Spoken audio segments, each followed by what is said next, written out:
çarəsi qaldıranlardan davam edən danışaq. Uşağın öz məsuliyyətini dərk etməsi hansı səriştəyə aiddir? Şəxsi və sosial məsuliyyət mühümdür.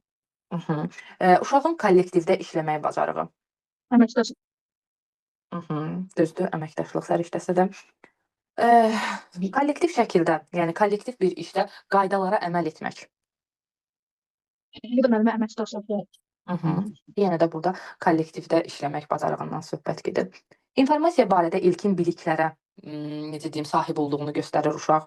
Bu da mənim informasiya səriştəsidir. Yəni uşaq məlumat alır müəllimdən, anadan, valideyndən, yəni digər uşaqdan, həmyaşıddan, televizordan, kompüterdən, yəni informasiya məlumat alır ki, mən bunu məlumat aldım, hardan aldım onu bilir.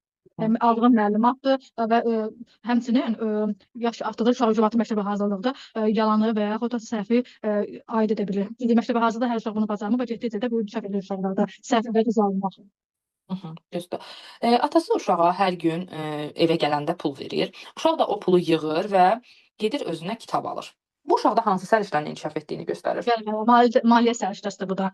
Və yaxud da bir də misal çəkə bilərəm. Hətta məsələn, bayaq siz mənə bahsaldınız. Məsələn, uşaq mağazaya gedir, deyir bu pula yalnız bir məsələn oyuncaq ala bilər. Bu da maliyyə səriştəsi. Artıq uşaq fikirləşir ki, yəni bu oyuncaq yalnız bir pula bu oyuncaq